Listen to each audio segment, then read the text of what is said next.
The coffee was exactly 175 degrees. Not 174, not 176.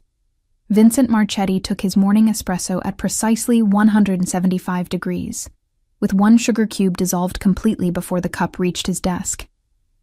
I'd learned this on my third day working for him, after he'd sent back 2 cups with nothing more than a glance that could freeze blood. That was 8 months ago. 8 months of existing in the peripheral vision of one of New York's most dangerous men, and he still didn't know my eye color. I adjusted the temperature dial on the espresso machine in the small kitchenette adjacent to Vincent's office, watching the numbers climb. The morning sun cut through the floor-to-ceiling windows of Marchetti Industries' top floor, casting long shadows across marble floors that probably cost more than my yearly salary. Everything in this building whispered wealth and power, from the Italian leather sofas in the waiting area to the original Caravaggio hanging in Vincent's private office. My phone buzzed. A text from Vincent's calendar system. Meeting with Caruso, 9:15 a.m. Prepare conference room. Vaughn Caruso. Vincent's best friend since childhood, his consigliere. The man who handled everything Vincent couldn't be seen handling publicly. I'd met him twice in 8 months. Both times brief encounters where he'd actually looked at me, really looked, like I was a person, and not just another piece of office equipment. The espresso machine beeped. I poured carefully, watching the dark liquid fill the small ceramic cup Vincent preferred. 1 sugar cube, dissolved with 3 precise stirs. I carried it through the connecting door to his office, my footsteps silent on the thick carpet. Vincent sat behind his massive desk, dark head bent over documents, his attention absolute. He was handsome in the way dangerous things are handsome, all sharp edges and contained violence. His tailored suit probably cost more than my car, and even sitting still, he radiated the kind of power that made people instinctively step back. I set the espresso on the leather coaster to his right, exactly where he expected it. He didn't look up, didn't acknowledge my presence. I was already turning to leave when his phone rang. "Marchetti," he answered, his voice carrying that slight Italian accent that became more pronounced when he was angry. A pause. "No, I told Santoro we don't do business with the Thorne family. Not now, not ever." I froze at the doorway. The name sent a chill down my spine, though I couldn't say why. "I don't care what Marcus is offering. The answer is no." Vincent's tone had gone cold, deadly. "Tell him if he contacts us again, it won't be a phone conversation." He hung up, and I quickly slipped through the door, my heart pounding for reasons I didn't understand. Back in my small office, really just a desk outside Vincent's door, I pulled up the files for the Caruso meeting, trying to shake the unease that had settled over me. Marcus Thorne. Why did that name feel like a shadow crossing my grave? I'd been working at Marchetti Industries for 8 months, and I still didn't fully understand what the company did.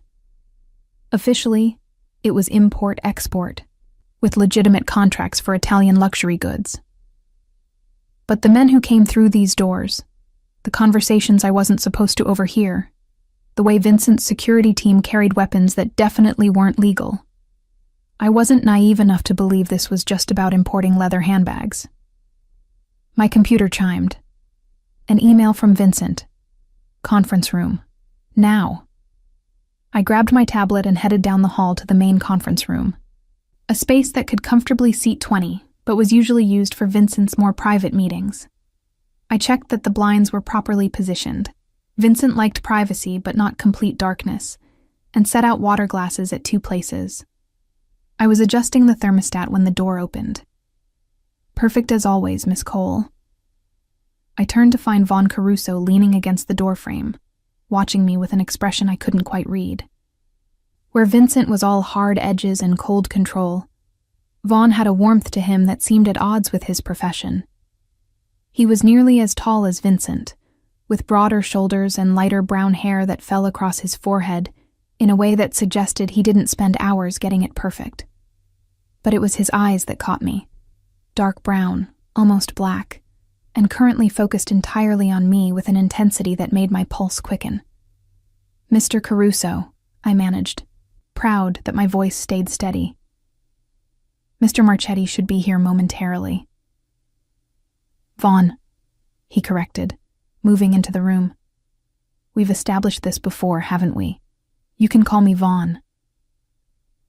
"That wouldn't be appropriate, Mr. Caruso."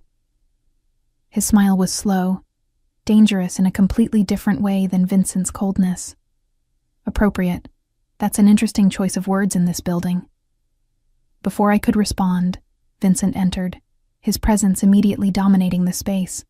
His eyes flickered between Vaughn and me, something sharp crossing his expression, before it smoothed into his usual impassive mask.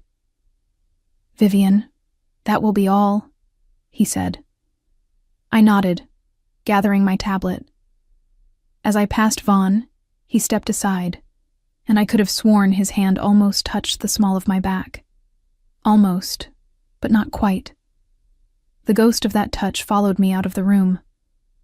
Back at my desk, I tried to focus on work, but my mind kept drifting to the way Vaughn had looked at me, like I was visible, like I mattered. The meeting lasted 40 minutes. When the door opened, Vaughn emerged first, Vincent close behind. They were deep in conversation, speaking Italian too rapid for me to follow with my limited understanding. But Vaughn's eyes found mine as he passed, and he smiled, a real smile that transformed his entire face. "Have a good day, Miss Cole," he said. "You too, Mr. Caruso." After he left, Vincent stood at my desk, his dark gaze fixed on me with an intensity I'd never experienced from him before. I looked up, meeting his eyes for perhaps the first time since I'd started working here. They were gray, storm gray, like clouds before lightning strikes. "Vivian," he said, my name sounding strange in his accented English. "How long have you worked here?" 8 months, Mr. Marchetti. 8 months. He repeated it as if testing the words. "And in that time, has anyone from outside this company contacted you?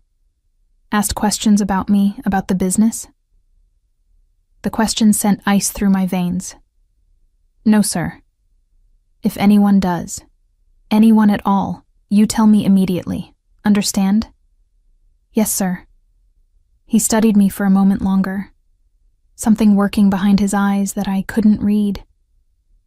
Then he turned and walked back into his office, closing the door with a soft click that somehow sounded more ominous than a slam. I sat frozen at my desk, my hands trembling slightly. Why would someone contact me? I was nobody, just a secretary who made coffee at the right temperature and scheduled meetings and remained invisible. Except I hadn't been invisible to Vaughn. And now, for the first time in 8 months, I wasn't invisible to Vincent either. That should have made me feel seen, acknowledged, finally noticed after months of being treated like furniture. Instead, it made me feel exposed, like I'd suddenly stepped into a spotlight I'd never asked for and definitely didn't want. My phone buzzed, a text from an unknown number. "It was nice to properly meet you today. VC." I stared at the message, my heart doing something complicated in my chest. Vaughn Caruso had gotten my number, had taken the time to text me, was interested enough to reach out. I should delete it, should pretend I never saw it, should maintain the professional distance I'd carefully constructed since starting this job. Instead, I saved the number and typed back, "You too." It was the smallest rebellion, the tiniest crack in the invisible armor I'd worn for 8 months. But as I sent the message, I had the strangest feeling that I'd just set something in motion that I wouldn't be able to stop. That somewhere, something dangerous was waking up, and I was standing directly in its path. The text from Vaughn started small. "A good morning here. I hope you're having a good day there." Nothing inappropriate, nothing that crossed any obvious professional lines. But they accumulated like snow, each message another layer that was slowly changing the landscape of my carefully controlled world. Vincent noticed. Of course he noticed.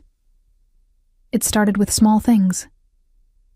He began asking me to stay late, finding tasks that needed completion after everyone else had gone home. He'd emerge from his office to find me at my desk, and something would flicker across his face. Surprise, maybe, that I was still there. Or perhaps annoyance that his invisible secretary had suddenly become impossible to ignore. "You work too much," he said one evening, nearly a week after Vaughn's first text. It was past 8, and the office was empty except for security. I looked up from my computer, startled by both his presence and his observation. "I could say the same about you, Mr. Marchetti." The corner of his mouth twitched, not quite a smile, but close. "Yes, but I own the company. You're just—" He stopped, something crossing his expression. "Just the secretary?" I finished for him, an edge creeping into my voice I didn't usually allow. "I was going to say you're too young to have no life outside these walls." He moved closer to my desk, and I caught the scent of his cologne. Something expensive and woody. "How old are you, Vivian?" 26. 26. He repeated it thoughtfully. "And you spend your evenings making coffee at the correct temperature and organizing my calendar. That's no life for a woman your age." "It's the life I choose, Mr. Marchetti." "Is it?" His gray eyes held mine. "Or is it the life you're hiding in?" The observation was too close, too accurate. I looked away first. I should finish these reports. He was silent for a long moment. Then, "Vaughn asked about you today." My fingers froze on the keyboard. "Oh." "He wanted to know how long you'd worked here, what your background was, if you were seeing anyone." Vincent's voice had gone cold. I told him it was none of his business. "With respect, Mr. Marchetti, isn't it my business?" The words escaped before I could stop them. His jaw tightened. "Not when it comes to Vaughn Caruso." "Why not?" I challenged, something in me refusing to back down. Maybe it was the late hour, or the fact that I was tired of being invisible one moment and controlled the next. "He's your friend, your business partner. What's wrong with him asking about me?" "Everything." The word was final, absolute. Vincent leaned against my desk, his presence overwhelming in the quiet office. "Vaughn is a good man, Vivian. Better than most in our world. But his world is still dangerous, and you—" He stopped, his hand moving as if to touch my face before he pulled it back. "You should stay away from both of us." "Then why am I here?" The question burst from me. "Why did you hire me, Mr. Marchetti? I've been working for you for 8 months, and I'm starting to think it wasn't because of my excellent secretarial skills." Something shifted in his expression. For just a moment, I saw past the cold exterior to something raw underneath. "You're right. It wasn't." Before I could respond, his phone buzzed. He glanced at it, and his entire demeanor changed. "Go home, Vivian. Now. I'll have Marco drive you." Marco was his head of security, a man built like a concrete wall who rarely spoke. "I have my own car." "Marco will drive you," Vincent repeated, his voice leaving no room for argument. "And from now on, you don't go anywhere alone. Understand?" Fear spiked through me. "What's happening?" "Nothing you need to worry about. Just a precaution." But the way his hand had moved to the weapon I knew he kept in his desk drawer told me it was more than a precaution. Marco appeared within minutes, as if he'd been waiting for the call. As he escorted me to the elevator, I glanced back to see Vincent on his phone, speaking rapid Italian, his face carved from granite. The ride home was silent. Marco drove a black SUV with tinted windows, taking turns I knew weren't the direct route to my apartment. He was checking for tails, I realized, making sure no one followed us. "Mr. Marchetti is protective," Marco said suddenly, his accent thick. "Sometimes too protective. But he has good reasons. What reasons? He glanced at me in the rearview mirror. That's not my story to tell. But Miss Cole, you should know. You were never invisible to him. He knew your eye color on your first day. The words stayed with me long after Marco had checked my apartment, positioned a security guard outside my building, and left. I stood at my window, looking down at the street where a dark sedan now sat, a man I didn't know watching my door. My phone buzzed. Vaughn. Heard Vincent has you under protection. Everything okay? I stared at the message. How did he know? I'm fine. Just precautions, apparently. His response came quickly. Can I call you? My thumb hovered over the keys. I should say no. Should maintain distance. Should follow Vincent's implicit warning to stay away from Vaughn. I called him instead. Vivian. His voice was warm, concerned. Tell me what happened. I don't know what happened. Vincent just suddenly insisted I have security. Won't tell me why. Vaughn was quiet for a moment. He's protecting you from Marcus Thorne. The name again. That shadow across my grave. Who is Marcus Thorne? My uncle. The admission was heavy. And the reason I understand exactly why Vincent hired you, why he's kept you close, and why he'll never let you go now that Thorne knows you exist. My legs went weak. I sank onto my couch. I don't understand. Marcus Thorne runs the Irish Syndicate in New York. He's Vincent's oldest enemy, and he's been looking for a way to hurt Vincent for years. Vaughn's voice was gentle, but firm. 3 years ago, there was an incident. A woman Marcus loved was killed in crossfire between our families. Since then, he's made it his mission to find anyone Vincent cares about and destroy them. But Vincent doesn't care about me, I protested. I'm just his secretary. Are you? Vaughn asked. Because from where I'm standing, Vincent Marchetti just put his best security on a woman he supposedly doesn't notice. That doesn't happen by accident, Vivian. I thought about Vincent's question tonight. How old are you? Like he was just now seeing me as a person. Like 8 months of invisibility had suddenly shattered. Why did he hire me? I whispered. Vaughn sighed. That's his story to tell. But Vivian, you need to understand. You're not safe anymore. Thorne knows about you now. He'll use you to get to Vincent, or he'll eliminate you just to cause Vincent pain. Either way, you're in danger. Then I'll quit. I'll leave the city. And go where? Vaughn's voice was sad. Thorne has connections everywhere. And even if you could hide, Vincent would find you. He's not going to let you walk away now. The cage was forming around me. I could feel the bars sliding into place, locking me into a world I'd never chosen. There has to be a way out, I said, my voice breaking. There is. Vaughn's tone changed, became something warmer.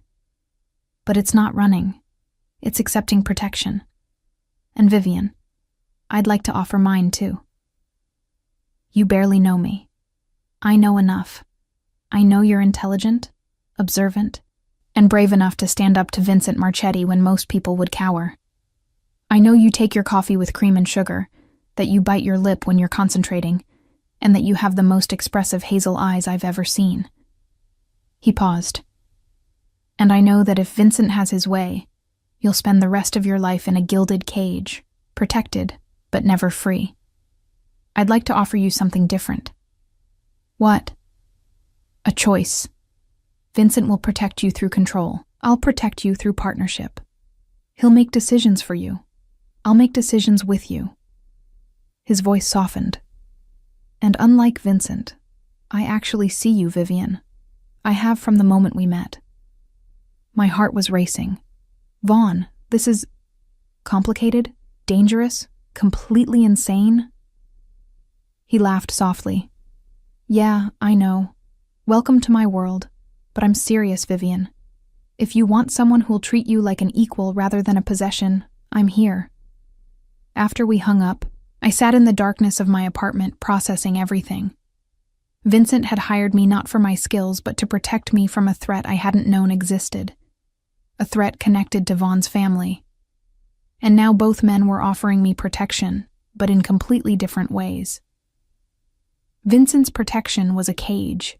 Beautiful, secure, but still a cage. Vaughn's was a partnership. Dangerous, uncertain, but free. My phone lit up with another message, this time from Vincent. "Sleep well. Marco will be outside all night. You're safe." But I didn't feel safe. I felt like a chess piece being moved across a board I couldn't see, by players whose rules I didn't understand. I responded, "Why did you really hire me, Mr. Marchetti?" The typing indicator appeared, then disappeared, then appeared again. Finally. "Because 8 months ago, Marcus Thorne sent men to kill you, and I stopped them. You were never meant to be invisible, Vivian. You were meant to be safe." I stared at the message, my world tilting. 8 months ago, I'd been working at a coffee shop, saving money to go back to school. I'd applied to Marchetti Industries on a whim, never expecting to get hired. The interview had been brief. Just Vincent, asking me strange questions that had nothing to do with secretarial work. Where was I from? Did I have family? Who knew where I lived? I'd thought he was thorough, careful about who he hired. He'd been checking if I had anyone who would come looking for me if I disappeared. He'd saved my life, then hidden me in plain sight. Made me invisible to protect me. And now, because Vaughn had seen me, because Vincent had started seeing me, I was visible again, and vulnerable. The cage door was closing. The only question was which cage I'd choose. Vincent's cold protection, or Vaughn's warm partnership. Or if I'd try to run and discover there was no escape at all. I didn't sleep. How could I, knowing that 8 months ago, men had been sent to kill me, and I'd never known? That my entire life since then had been a carefully constructed lie, a protection I'd never asked for. By morning, I'd made a decision. I dressed in my most professional suit, navy blue, conservative, armor against whatever was coming, and took the subway to work despite Marco's protest. I needed this small act of defiance, this reminder that I still had some control over my life. Vincent was waiting in my office when I arrived. He stood by the window, backlit by the morning sun, his suit perfectly tailored, his posture rigid. But when he turned to face me, I saw shadows under his gray eyes that suggested he'd slept as poorly as I had. "We need to talk," he said. "Yes, we do." I set my bag down with deliberate care. "In your office. Now." His eyebrows rose fractionally, surprise at my tone, but he gestured for me to precede him. Once inside his office, with the door closed and the world locked out, I turned to face him. "Tell me everything," I demanded. Not the sanitized version, not the version you think I can handle. Everything. Vincent moved to the bar cart in the corner, pouring 2 glasses of whiskey despite the early hour. He handed me one, and I took it, needing something to do with my hands. 8 months ago, he began, settling into the chair across from mine rather than behind his desk. A deliberate choice to minimize the power dynamic, I realized. One of my informants told me that Marcus Thorne had put a contract out. The target was a young woman working at a coffee shop in Brooklyn. No family, no connections, just an ordinary girl he'd decided to use as a test. A test? My voice came out strangled. Marcus has been trying to prove he can strike at me without consequence. He picks random targets associated with me, even tangentially, and eliminates them to demonstrate my inability to protect everyone. Vincent's jaw tightened. You weren't associated with me. You'd never even heard my name. But your coffee shop was in a building I owned. That was enough for him. The whiskey burned, going down. So you saved me. I sent men to intercept his. They succeeded. But Marcus realized someone had interfered. The contract remained open. He leaned forward, his elbows on his knees. I had two choices: let you die, or bring you into my world where I could protect you. You could have warned me. Let me choose. Could I? His gray eyes held mine. What would you have done, Vivian? A stranger tells you a crime lord wants you dead for no reason. You'd have thought I was insane. Or worse, you'd have gone to the police, and they'd have done nothing because they can't protect you from Marcus Thorne. No one can, except me. He wasn't wrong, and I hated that he wasn't wrong. So you hired me, made me your secretary, kept me close where you could watch me. The pieces were falling into place, and you made me invisible. If no one noticed me, no one would know I mattered to you. Exactly. Something like approval flickered in his expression. You were safest when you were nobody. Just another employee, beneath notice. It worked for 8 months. Until Vaughn noticed me. Vincent's expression darkened. Yes. Why does that matter? He's your best friend. Because Vaughn is Marcus's nephew. Vincent stood, pacing to the window. His mother married into the Thorne family. Vaughn grew up in that world before he had the strength to leave it. He came to me at 18, wanting to escape his uncle's influence. I gave him that escape, brought him into my organization. But Marcus never forgave the betrayal. My mind reeled. Vaughn was Marcus Thorne's nephew. The man offering me partnership was related to the man trying to kill me. Does Vaughn know? I asked. About why you hired me? No. I told him you were just another employee. Vincent turned to face me. But he's perceptive, and when he started showing interest in you, Marcus noticed.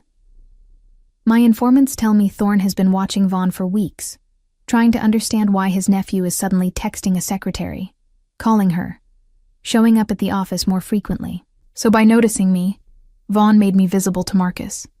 Yes. I set down my whiskey glass with trembling hands. Then I need to leave, quit my job, leave the city. You think I haven't considered that? Vincent's voice was sharp. You think I haven't spent the last week trying to find a way to get you out of this? He crossed to me, kneeling so we were eye level. There is no way out, Vivian.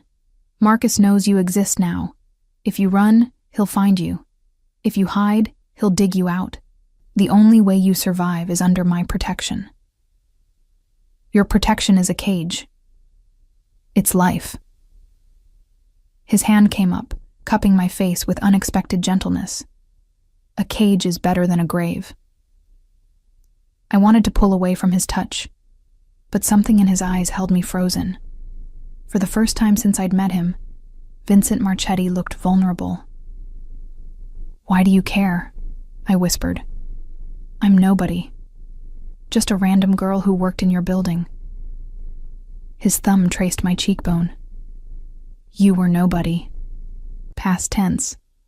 But 8 months of watching you, of seeing how you handle pressure, how you observe everything, how you never complain or demand attention. He stopped, his jaw working. You became someone, and I don't let people who are mine get hurt. I'm not yours. Aren't you? His voice dropped to something almost tender. Who pays your salary? Who ensures your safety? Who knows you take your coffee with cream and sugar, that you bite your lower lip when you concentrate, that you're left-handed, but learn to use a mouse with your right hand to accommodate the desk setup? I stared at him. You said you didn't notice me. I lied. His confession was quiet. I noticed everything, Vivian. Every single thing. I had to keep you safe. But I also wanted to. Somewhere in the last 8 months, keeping you invisible to others became about keeping you visible only to me. The admission hung between us, heavy with implications I wasn't ready to examine. "Vincent, I know what Vaughn offered you," he interrupted. "Partnership, choice, freedom. He's good at making those promises. He made similar ones when he left his uncle, and I helped him keep them." His hand dropped from my face. "But Vaughn can't protect you from Marcus. Only I can. Because you're more powerful? Because I'm willing to do what Vaughn won't. I'll kill for you, Vivian. Without hesitation, without remorse. Vaughn still has a conscience. That makes him vulnerable." I stood, needing distance to think. This is insane. All of it. You're asking me to accept that my life isn't mine anymore. That I have to choose between being your protected possession or Vaughn's protected partner, but I can't just be free. Freedom is an illusion. Vincent rose as well. Everyone serves someone, answers to someone, lives within constraints set by others. The only difference is whether you acknowledge it or not. That's a cynical view. That's a realistic view. He moved to his desk, pulling out a folder. "This is Marcus Thorne's file. Everything we know about him, his operations, his habits. Read it. Understand what you're dealing with. Then tell me if you still think you can negotiate your way out of this." I took the folder with numb fingers. Inside were photographs, crime scenes, bodies, families destroyed, and at the center of it all, a man with cold blue eyes and silver hair. Marcus Thorne, looking more like a businessman than a monster. "He killed Vaughn's father," Vincent said quietly. "His own brother-in-law, because he'd opposed a business decision. Vaughn was 16. He watched it happen. Couldn't do anything to stop it. That's when he understood what his uncle really was." I looked up sharply. "Does Vaughn know you're telling me this?" "No. And he'd probably be furious if he did. Vaughn likes to pretend he's left that world behind, that he's better than the rest of us." Vincent's expression was unreadable. But he's not. He kills when he has to. He just feels guilty about it afterward, and somehow that makes him think he's different. "He is different," I said. "He sees me as a person, not a problem to be managed." "I see you as both." Vincent's honesty was brutal. "You're a person I've come to care about, and you're a problem that requires careful management. Those things aren't mutually exclusive, Vivian. In my world, caring about someone means controlling every variable that could hurt them. That's not love. That's obsession." Who said anything about love? But something flickered in his eyes that contradicted his words. "This is about protection. About keeping you alive. If you want poetry and romance, Vaughn is your man. If you want to survive, I'm yours." My phone buzzed. A text from Vaughn. "Lunch? We need to talk." Vincent saw my expression. "He's going to ask you to choose him. He's going to promise you freedom and partnership, and everything I can't give you." He moved closer. "But ask yourself this, Vivian. When Marcus comes for you, and he will come for you, who do you trust to keep you alive? The man who feels guilty about violence, or the man who embraces it? I don't want either of you embracing violence on my behalf. Then you'll die." The blunt statement hit like a physical blow. That's the reality. Marcus Thorne doesn't negotiate. He doesn't show mercy. He'll use you to hurt me, to hurt Vaughn, and then he'll discard you. The only question is whether you'll let us protect you, or whether your pride will kill you. I closed the folder, unable to look at the photographs anymore. "What if I choose Vaughn?" Vincent went very still. "Then I'll respect your choice and still protect you. But Vivian, understand? If you choose him, you're choosing a man torn between two worlds. He loves his mother, who's still married to Marcus's brother. He has cousins in the Thorne organization. Every time he moves against his uncle, he's moving against his family. And you have no such conflicts? My family is dead. I have no one to betray except myself. He said it matter-of-factly, but I heard the old pain underneath. That makes me dangerous, yes, but it also makes me uncomplicated. I can protect you without being torn between loyalties. I met his eyes. What do you want from me, Vincent? Really? He was quiet for a long moment. I want you safe. I want you alive. And yes, I want you to choose me. Not because you have to, but because you want to. Because you understand that what I'm offering, protection, security, a place in my world, is worth the cost of your freedom. And what is that cost? Complete trust. Complete obedience when it comes to your safety. Complete acceptance that I know what's best for protecting you. He stepped closer. I'm not asking you to stop being yourself, Vivian. I'm asking you to let me be what I am. Someone who keeps you alive. By making decisions for me. By making the difficult decisions so you don't have to live with the guilt of them. His hand found mine. Let me carry that weight. Let me be the monster so you can stay human.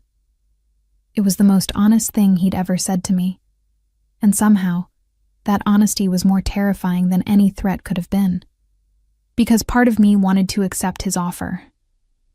Part of me was tired of being afraid, tired of looking over my shoulder, tired of pretending I could navigate this dangerous world on my own.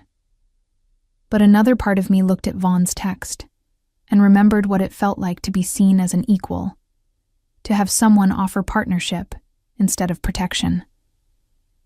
I need time, I said finally. Time is a luxury we don't have. Marcus knows about you now. He's planning something. My sources confirm it. You need to choose, Vivian, today. My phone buzzed again. Vaughn, please, just lunch. Let me give you my side of this. I looked between the phone and Vincent, between two impossible choices. Let me have lunch with him, I said. Let me hear what he has to say. Then I'll decide. Vincent's jaw tightened, but he nodded slowly. Marco will drive you. He'll wait outside. And Vivian. His hand tightened on mine. Whatever Vaughn promises you, remember this. I've been protecting you for 8 months. He's known you for less than 2 weeks. Who do you really think knows better how to keep you alive? It was a fair question. I just wished I knew the answer. The restaurant Vaughn chose was small, intimate, tucked away on a quiet street in Greenwich Village. Nothing like the places Vincent frequented. No private rooms, no security sweeping the area first. Just a simple Italian bistro with checkered tablecloths and the smell of garlic and basil in the air. Marco waited in the SUV outside, his presence a constant reminder that even here, I wasn't free. Vaughn stood when I entered, and the smile that lit his face was genuine, warm. He ditched his usual suit for jeans and a dark sweater, looking more approachable, less like the consigliere of a criminal empire. You came?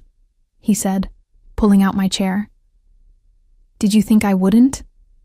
With Vincent, you never know. He settled across from me, his dark eyes searching my face. He told you everything, didn't he? About Marcus, about why he hired you, about me. Most of it, I think, though I'm starting to realize that with Vincent, there's always more beneath the surface. Vaughn nodded slowly. That's Vincent. Layers upon layers of secrets and control. It's what makes him so effective and so impossible to truly know. He reached across the table, his hand stopping just short of mine. But I'm not like that, Vivian. What you see is what you get with me. You're Marcus Thorne's nephew. That seems like a pretty significant thing to not mention when you were texting me about coffee preferences. His expression tightened with old pain. I'm not my uncle. I haven't been since I was 18 years old, and I watched him put a bullet in my father's head for disagreeing with him about a shipment route. His voice dropped. I'd give anything to erase that blood connection. But I can't. All I can do is be better than he is. Vincent says you're torn between two worlds, that you can't fully move against Marcus because of your family. My mother, Vaughn corrected. She's still married to my uncle's brother, still part of that world. If I go to war with Marcus, she'll be caught in the crossfire. So yes, I'm limited in how directly I can move against him. He finally took my hand, his touch warm and solid. But that doesn't mean I can't protect you. It just means I'll do it differently than Vincent. How? By giving you the tools to protect yourself. By treating you as a partner, not a possession. By being honest with you about the dangers and letting you make informed decisions. His thumb traced circles on my palm. Vincent will wrap you in cotton and lock you in a gilded cage. He'll make every decision for you, convinced he knows best. And maybe he does. He's kept you alive for 8 months. But Vivian, is that really living? The question hit home. I'd spent 8 months invisible, isolated, existing in a carefully controlled bubble. Safe, yes. But alive? I wasn't sure. Vincent says you can't protect me the way he can. That your conscience makes you weak. Vaughn's laugh was bitter. Of course he does. Vincent sees conscience as a liability because his died a long time ago. But Vivian, do you really want to be protected by someone who feels nothing? Someone who'll kill without hesitation, without remorse, without consideration of whether there might be another way? He says the only way to survive Marcus is to be willing to do anything. He's not wrong about that. Vaughn's admission surprised me. Marcus is a monster. Stopping him will require getting our hands dirty. The difference is, I'll feel guilty about it. I'll question whether we've crossed too many lines. And yes, maybe that makes me weaker than Vincent. But it also makes me human. Our food arrived. Pasta neither of us had ordered, as if the owner knew Vaughn's preferences. He'd been here before, I realized. This was his place, his sanctuary away from Vincent's world of control and power. Tell me about your mother, I said, wanting to understand the complication that made him hesitate. Vaughn's expression softened. She's a good woman who made a bad choice. She fell in love with my father, not knowing what the Thorne family really was. By the time she understood, I'd already been born, and she was trapped. He took a bite of pasta, chewing thoughtfully. After my father died, she withdrew. She lives in Connecticut now, in a house Marcus bought her. She pretends not to know what he does, pretends the money is clean. It's easier for her that way. And you still see her? Once a month. I have dinner with her, and she asks me about work, and I lie about what I do. We maintain the fiction that we're a normal family. His smile was sad. She knows about Vincent, knows I work for him. She thinks it's legitimate business. I let her believe it because the truth would destroy her. I thought about my own parents, killed in a car accident when I was 19. How different my life might have been if they'd lived, if I'd had someone to go home to, someone who cared enough to ask questions. If you had to choose between protecting me and protecting your mother, I asked quietly, what would you do? Vaughn met my eyes without hesitation. I'd find a way to protect both of you. And if that wasn't possible, I'd choose you. Why? You barely know me. Because my mother made her choice. She chose to stay in that world, to accept Marcus's money, to pretend everything is fine. But you... He squeezed my hand. You never chose this. You were dragged into it through no fault of your own, and unlike my mother, you're still fighting. You're still trying to find a way to live on your own terms. That's worth protecting. It was everything I'd wanted to hear. Partnership, respect, recognition of my agency. But Vincent's words echoed in my mind. When Marcus comes for you, who do you trust to keep you alive? Vaughn, what if Vincent is right? What if the only way to survive this is to surrender my freedom to someone stronger? Then you've already decided, he said gently. Because that's what Vincent offers. Strength through surrender. And maybe that works for some people. Maybe that's even what you need right now. He released my hand, sitting back. But Vivian, don't confuse control with love. Don't mistake a cage for a home, even if it's gilded and comfortable. Is that what you're offering me? Love? His smile was slow, genuine. I'm offering you the possibility of it. I'm offering you time to know me, to choose me not because you're afraid, but because you want to. I'm offering you a partnership where we face the danger together instead of you cowering behind me while I handle everything. Vincent would say that's reckless, that I'd be in more danger if I was involved. Vincent would say that because it threatens his control.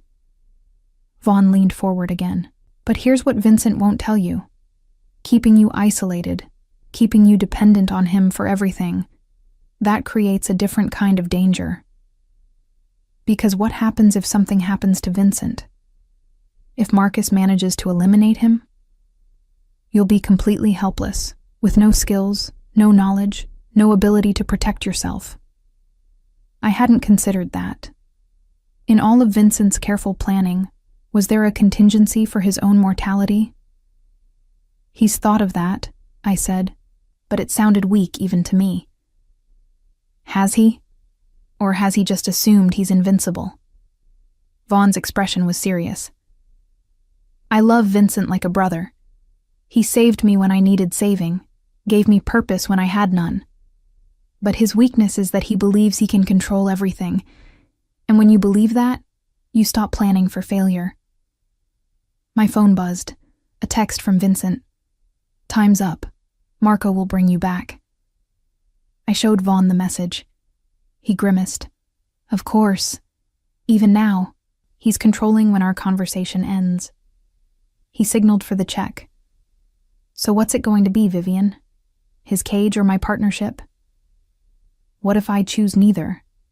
What if I try to leave, start over somewhere else? Then we'd both follow you. Vincent to protect you, me to convince you to come back. He paid cash, not giving me time to argue. There's no escaping this, Vivian. The only question is how you want to navigate it. As we walked to the door, Vaughn caught my arm gently. One more thing. Whatever you decide, know this, I see you. Not as a problem to solve or an asset to protect, but as a person, as Vivian. And if you choose Vincent, I'll respect that. But I'll also mourn what we could have been. Marco was waiting, impassive as always. As I moved toward the SUV, Vaughn called out, Vivian? I turned back. He's going to offer you something tonight. Something designed to make you choose him. Before you accept, ask yourself if it's what you really want, or just what fear makes you accept. The drive back to Marchetti Industries was silent. Marco didn't ask about lunch, didn't comment on my obvious distress. He simply drove, a soldier following orders. Vincent was waiting in his office, but he wasn't alone. A woman sat in one of the chairs facing his desk, elegant, 50s, with silver-streaked dark hair and knowing eyes. She stood when I entered, her gaze assessing me with an intensity that rivaled Vincent's. Vivian, Vincent said, his voice formal. This is my aunt, Isabella Marchetti. She's flown in from Milan to meet you. Isabella crossed to me, taking both my hands in hers. So you are the girl who has captured my nephew's attention. Her accent was thicker than Vincent's, musical. He speaks of you often, though he pretends he does not. I glanced at Vincent, who had the grace to look slightly uncomfortable. Zia, you're embarrassing her, he said. Good. She should know what she means to you before she makes her choice. Isabella squeezed my hands. Vincent tells me you are deciding between him and young Vaughn. Both good men, though very different. Zia. Vincent's tone held a warning. Hush. I am allowed to speak. She guided me to a chair, sitting beside me instead of across the desk like a supplicant. Vivian, I knew Vincent's parents. I watched him grow from a boy who laughed easily into a man who forgot how to smile. This world does that. It hardens you, makes you cold, makes you forget there is more to life than survival and power. What are you saying? I asked. I am saying that Vincent needs you as much as you need his protection. Perhaps more. She glanced at her nephew. He has been alone for so long. Let someone in, someone he could not control, someone who made him feel instead of simply calculate. You are that person, Vivian, and he is terrified of losing you. Vincent stood abruptly. That's enough. Is it? Isabella's gaze was sharp. Or is it time someone told her the truth, that you have been half in love with her since the moment you saw her, that you made her invisible to protect not just her life, but your own heart? The admission hung in the air. Vincent's jaw was tight, his hands clenched into fists. But he didn't deny it. He will not say the words. Isabella continued softly. He is too proud, too afraid, but I will say them for him. My nephew loves you, Vivian, and that love terrifies him more than any enemy ever could. I looked at Vincent, this powerful man who suddenly seemed vulnerable, exposed. He met my gaze, and in his gray eyes I saw the truth of Isabella's words. I need time, I whispered. Then you shall have it, Isabella said, but not here, surrounded by his world and his control. You will come with me tonight. Stay at my hotel. Tomorrow, with a clear head and a rested heart, you will decide. Vincent looked like he wanted to argue, but Isabella fixed him with a look that apparently even the powerful Vincent Marchetti couldn't resist. One night, he said finally, and Marco goes with you. Agreed. Isabella stood, offering me her hand. Come, Kara. Let us leave the boys to their worrying. We have much to discuss. As I left with Isabella, I glanced back to see Vincent standing at his window, his silhouette dark against the city lights. He looked alone, isolated. And for the first time since I'd met him, I wondered if his cage imprisoned him as much as it would imprison me. The question was whether I was willing to be his cellmate, or if I'd choose Vaughn's uncertain freedom instead. Isabella's hotel suite was at the Carlyle, all old-world elegance and understated luxury. Marco positioned himself outside the door, a silent sentinel, while Isabella poured us both wine from a bottle that probably cost more than my monthly rent. Sit, she commanded gently, gesturing to the plush sofa. We will talk as women, not as pieces in the men's chess game. I accepted the wine gratefully, sinking into cushions that felt like clouds. How much do you know about what's happening? Everything. Vincent tells me everything because I am the only person he trusts completely.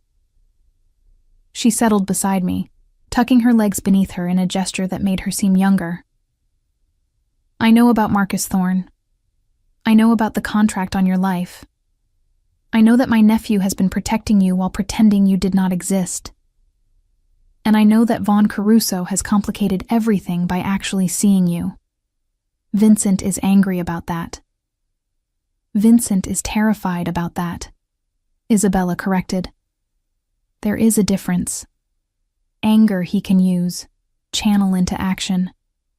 Terror makes him irrational, desperate. And a desperate Vincent is a dangerous Vincent, even to those he loves. I took a long sip of wine. He doesn't love me. He barely knows me. Isabella's laugh was knowing. Kara, you have been in his orbit for 8 months. He has watched you every single day. How you take your coffee, what makes you smile, when you are tired or stressed or sad. He knows the rhythm of your breathing when you concentrate. He knows you hum softly when you think no one is listening.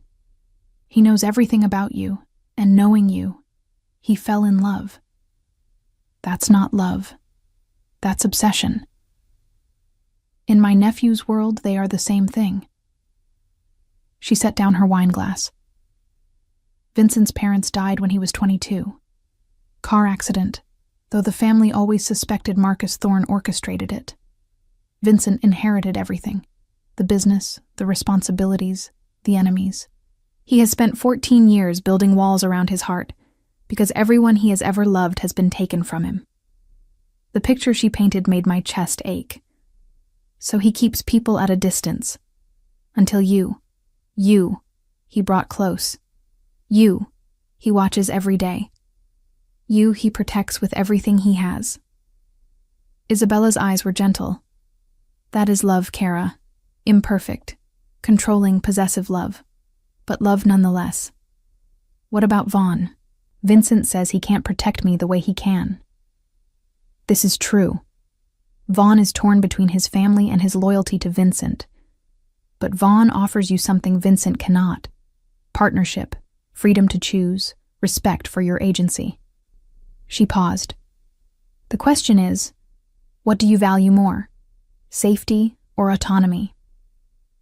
Before I could answer, my phone rang. Unknown number. I glanced at Isabella, who nodded for me to answer. Vivian Cole, I said carefully. Miss Cole.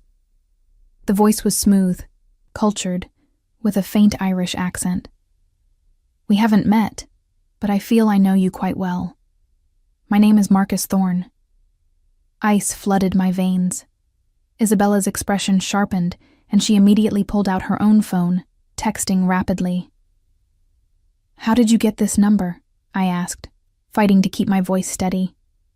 I have access to many things, Miss Cole: phone numbers, addresses, security schedules. His tone was almost friendly. I know you're at the Carlisle right now with Isabella Marchetti, Suite 1407. I know Marco is outside your door, and I know Vincent is likely receiving a panicked text from his aunt as we speak.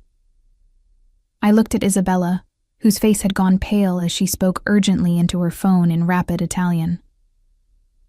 What do you want? I asked Marcus. To give you a choice that neither Vincent nor my nephew will offer you. Leave, tonight. I'll provide safe passage out of the city, a new identity, enough money to start over anywhere you'd like. All you have to do is walk away from both of them. Why would you do that? His laugh was cold. Because watching Vincent Marchetti suffer is worth more to me than your death. He's spent 8 months protecting you, isolating you, falling in love with you. Imagine his pain when you simply disappear, when he has to wonder every day if you're alive, if you're safe, if you ever think of him. That's a better revenge than any bullet. And if I refuse? Then the game continues. You choose Vincent or Vaughn, and I find increasingly creative ways to hurt everyone involved. Your choice, Miss Cole: freedom or war. The line went dead. I sat frozen, the phone still pressed to my ear. Isabella took it gently from my hand, setting it aside before pulling me into an embrace. Breathe, Kara. Just breathe. The door burst open. Vincent stormed in, Marco right behind him, both men with weapons drawn. Vincent's eyes found mine immediately, scanning me for injury with desperate intensity. What did he say? Vincent demanded. He offered me a way out, safe passage, new identity, money to start over. I met his gaze. He wants me to disappear so you'll suffer wondering what happened to me. Something raw crossed Vincent's face. You're not going anywhere. It wasn't a question, Vincent.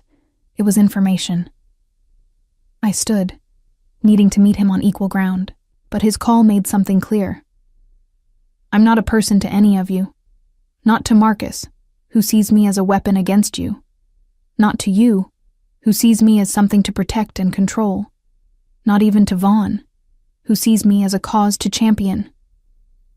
That's not true, Vincent started, but I cut him off. Isn't it?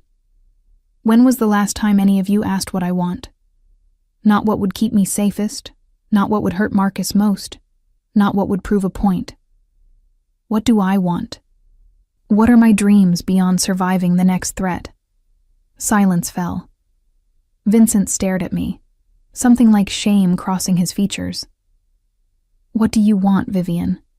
Isabella asked softly. "I want to finish my degree. I want to write. I want to travel and see things beyond conference rooms and security checkpoints. I want a life that's mine, not one built around avoiding death or serving someone else's agenda." I looked at Vincent. "Can you give me that? Can you let me be more than just the woman you protect?" Vincent's jaw worked. For a long moment, he said nothing. Then quietly, "I don't know." The honesty surprised me more than a lie would have. "At least you're being truthful." I moved to the window, looking down at the city lights. Marcus is right about one thing. Disappearing would solve a lot of problems. For all of us. "No." Vincent's voice was fierce. He crossed to me, spinning me around to face him. "Don't even think about it. Don't you dare think about leaving." "Why not? What's keeping me here besides fear?" His hands framed my face, his gray eyes blazing with emotion I'd never seen from him before. "Because I need you. Because for 8 months, you've been the only real thing in my life. Because the thought of you out there somewhere, alone, unreachable." His voice cracked. "It would destroy me, Vivian. And I know that makes me selfish. I know I'm asking you to sacrifice your freedom for my peace of mind, but I can't pretend I'm noble enough to let you go. Even if staying kills me, I won't let it kill you. I'll kill Marcus first. I'll kill anyone who threatens you. I'll burn this city down before I let harm come to you." "And that's supposed to reassure me? That you'll start a war to keep me?" "If that's what it takes." His thumb stroked my cheeks. "I know I'm a monster, Vivian. I know I'm possessive and controlling and everything you should run from, but I'm your monster, and I will protect you with everything I am." A knock at the door made us both turn. Marco opened it to reveal Vaughn, his expression dark with barely controlled anger. "Did Marcus call her?" he demanded, pushing past Marco. "Yes," Isabella answered. "He offered her a way out." Vaughn's eyes found mine. "Are you taking it?" "I don't know." He crossed to me, pulling me away from Vincent's grasp and into his own. "Then let me make this easier. Choose me, Vivian. Not because I can protect you better than Vincent, I probably can't. Not because I offer you more freedom, though I do. Choose me because I'll help you reclaim your life instead of building a new one around my needs." "She's not choosing you," Vincent growled. "That's not your decision," Vaughn shot back. "It's hers. Or have you forgotten that she's a person, not a possession?" They faced off like wolves fighting over territory, and I realized with sudden clarity that I'd become exactly what Marcus wanted me to be. A wedge between them, destroying a friendship that had lasted decades. "Stop," I said, loud enough to cut through their posturing. "Both of you, stop. This is exactly what Marcus wants. Us fighting each other, destroying alliances, making stupid decisions based on emotion instead of strategy." "What are you saying?" Vincent asked carefully. "I'm saying you're both thinking with your hearts, or your pride, instead of your heads, and that's going to get us all killed." I looked between them. Marcus called to see how we'd react, to see if he could make us fractured, vulnerable, and look at us. We're doing exactly what he wanted. Vaughn's expression shifted to respect. "You're right. We played directly into his hands." "So what do we do?" Vincent asked, and I realized it was the first time he'd actually asked for my input rather than dictating a plan. "We work together, all of us." I moved to stand between them. "Vincent, you have the power and resources. Vaughn, you understand Marcus's psychology because you grew up with him. Isabella, you have connections they don't. And I paused, gathering courage. "I'm the bait. I'm what Marcus wants to use against you. So let's use that." "Absolutely not," Vincent said immediately. "It's too dangerous. Vaughn agreed. More dangerous than running? More dangerous than hiding? More dangerous than letting Marcus pick us off one by one? I challenged. I'm already in danger. At least this way, I have some control over how it plays out. Isabella smiled slowly. The girl has courage and intelligence. Vincent, you chose better than you knew. Vincent looked torn between pride and terror. If anything happens to you, then you'll have Marco and half your security team watching me, plus Vaughn's contacts, plus whatever resources Isabella can provide. I held his gaze. But this is my choice, Vincent. This is me taking agency in my own life. And if you love me the way your aunt says you do, you'll respect that. The admission hung between us. Vincent didn't confirm or deny it, but the way his hand found mine, squeezing gently, told me everything I needed to know. Okay, he said finally. We do this together. But if at any point I think you're in immediate danger, the plan ends. Agreed? Agreed. Vaughn stepped closer, his hand resting on my shoulder. You're sure about this? I'm sure. I'm tired of being a victim. Time to become a player. I looked at all three of them. Now let's figure out how to end Marcus Thorne. For the first time since this nightmare began, I felt like myself again.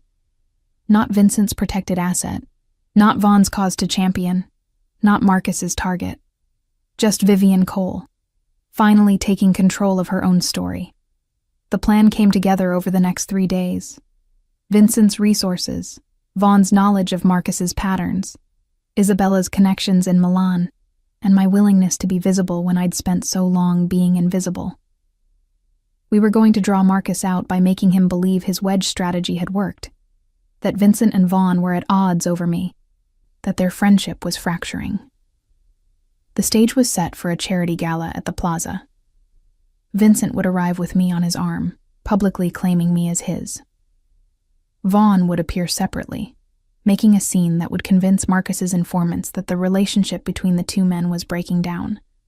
Marcus, unable to resist the spectacle of his enemies destroying themselves over a woman, would attend. And once he was there, with witnesses everywhere, we'd spring the trap. But on the morning of the gala, everything changed. I woke in Vincent's penthouse. He'd insisted I stay where his security was strongest, to find him standing at the window, his phone pressed to his ear, his entire body rigid with barely controlled rage. When? He demanded in Italian. A pause. How many men? Another pause. Then, keep her there. I'm coming now. He ended the call and turned to me, his face carved from stone. It's Vaughn's mother. Marcus has taken her. My blood went cold. When? Last night. She was at her home in Connecticut. Marcus's men broke in, subdued her security, and took her. Vincent's jaw worked. He left a message. You for her. A trade. The room tilted. He wants me to surrender myself in exchange for her life? Yes. He's given us until tonight. If you don't show up at his warehouse in Brooklyn by midnight, he'll kill her. Vincent crossed to me, his hands gentle despite the violence radiating from every line of his body. You're not going. She's Vaughn's mother. I know who she is, and I will find another way to get her back. But I am not trading your life for hers. His voice was absolute. Vaughn will understand. Will he? I asked quietly. Will he understand that we let his mother die because protecting me was more important? Vincent's expression cracked. Don't ask me to choose between you and her. Don't make me be that person. You already are that person. You've been that person since the moment you hired me. I stood, wrapping my arms around myself. But I'm not. I can't let an innocent woman die because of me. If you go to Marcus, you die. He won't honor any deal. He'll kill you both and laugh while he does it. Then we don't play by his rules.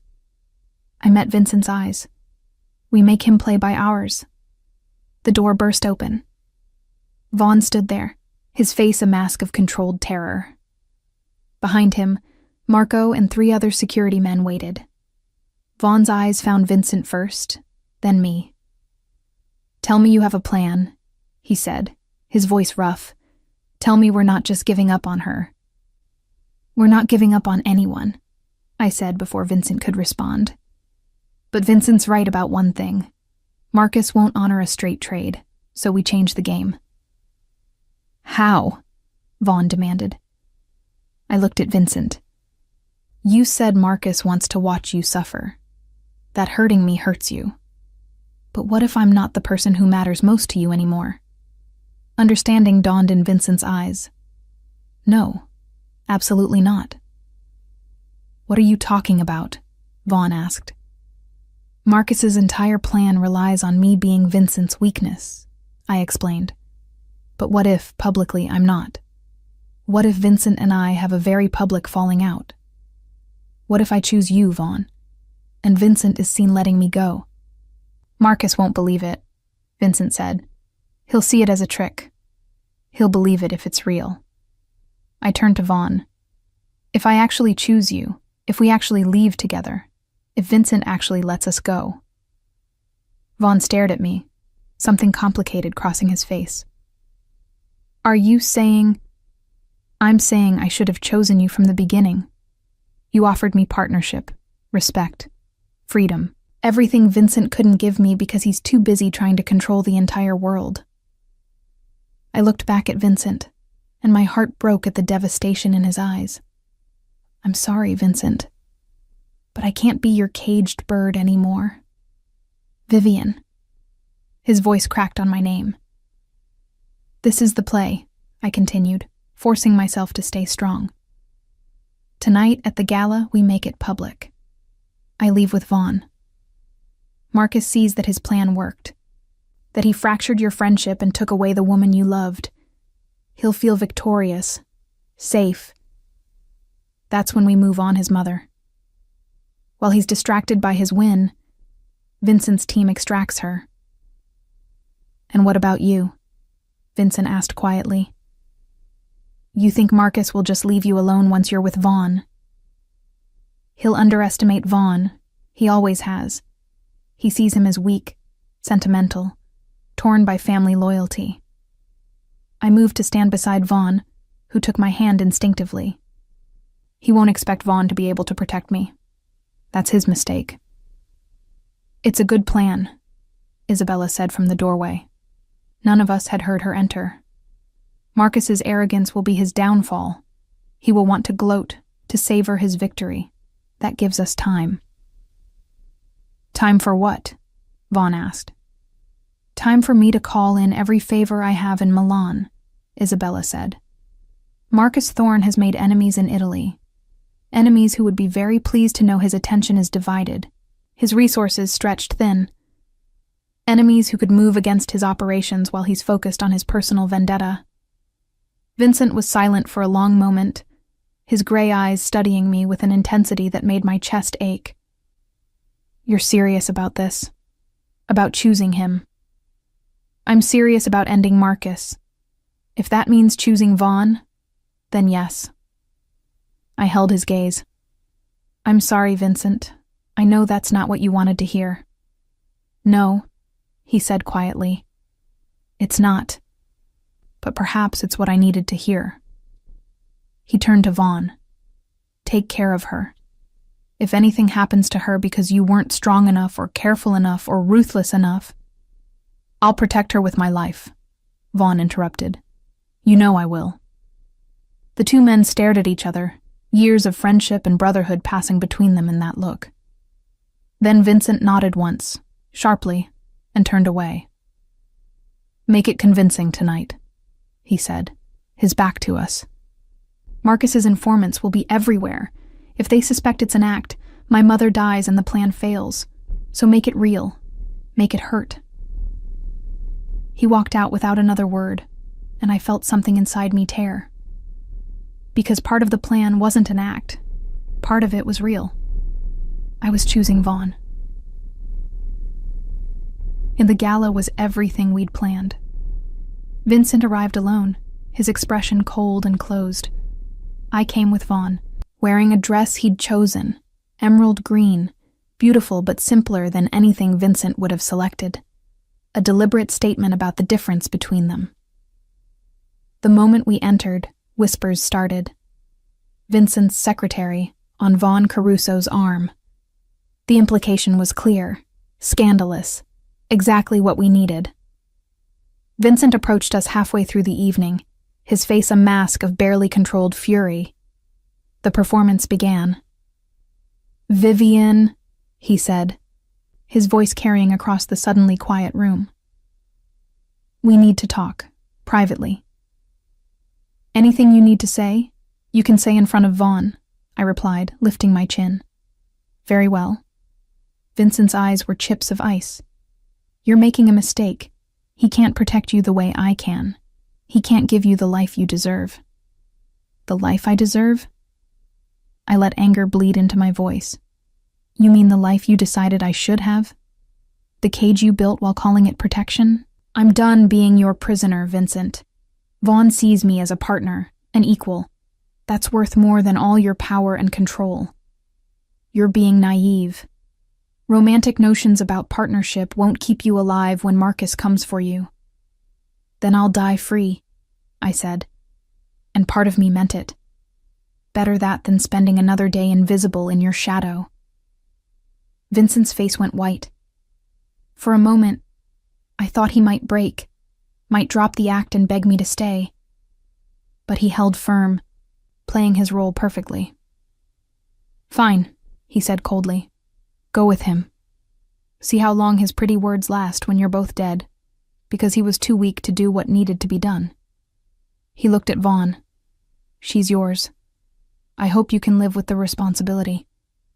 He turned and walked away, and I had to bite my lip to keep from calling him back, because this wasn't entirely an act. This was me actually choosing Vaughn's partnership over Vincent's protection, and watching Vincent walk away hurt more than I'd expected. Vaughn's arm came around my waist, steady and solid. "You okay?" he murmured. "I will be," I said. "Let's go." We left the gala together, making sure Marcus's informant saw us drive away in Vaughn's car, away from Vincent's world, toward an uncertain future. The extraction happened at 2 a.m.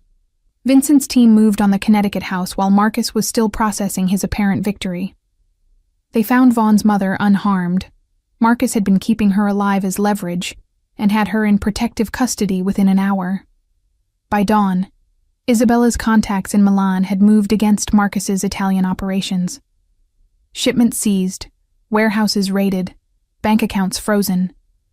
The coordinated attack crippled his empire while he was distracted. And Vincent, freed from worrying about me, unleashed everything he'd been holding back. Marcus Thorne's organization crumbled under the systematic assault, and the man himself fled the country on a private plane, never to return to New York. It was over. But 2 months later, I stood in a kitchen in Vermont, watching snow fall outside the window. The farmhouse Vaughn had found was nothing like Vincent's penthouse. It was old, drafty, with uneven floors and a fireplace that smoked when the wind blew wrong. It was perfect. "Coffee's ready," Vaughn said, wrapping his arms around me from behind. I leaned into his warmth, still marveling at how different this felt from Vincent's possessive control. Vaughn held me because he wanted to, because I wanted him to, not because he was afraid of losing me. "Your mother called," I said. "She wants to know if we're coming for Christmas." After Marcus fled, Vaughn's mother had finally been freed from that family's shadow. She'd moved to Vermont too, buying a small cottage a few miles away. The three of us had dinner together every Sunday, building the normal family life Vaughn had never had. "We'll go," Vaughn said. "She's making her famous lasagna. We can't miss that." My phone buzzed. A text from Vincent. "Heard you're settling in well. Glad you're safe. V." He checked in once a week, never pushing, never asking me to reconsider. Just making sure I was alive and happy. That was his way of loving me now, from a distance without conditions. I texted back, "Very well. Thank you for everything." His response came quickly. "You chose right. He's good for you. Be happy, Vivian." I would be. I was. Vivian. Vaughn turned me in his arms, his dark eyes serious. "There's something I've been wanting to ask you." He dropped to one knee, pulling a simple gold band from his pocket. Nothing like the ostentatious ring Vincent would have chosen. Just a plain circle that meant promise and partnership and forever. "Marry me," Vaughn said. "Not because you need protection or because you're running from something, but because you want to build a life with me. Because we're partners, equals, together." I pulled him to his feet and kissed him, tasting coffee and snow and future. "Yes," I whispered against his lips. "Yes, to all of it." Outside, the snow continued to fall, covering the world in white. A clean slate, a fresh start, a life I'd chosen freely. I'd walked away from Vincent's power and control. I'd chosen Vaughn's partnership and respect. And in doing so, I'd finally found what I'd been searching for all along. Not safety, not protection, freedom, and love, and home.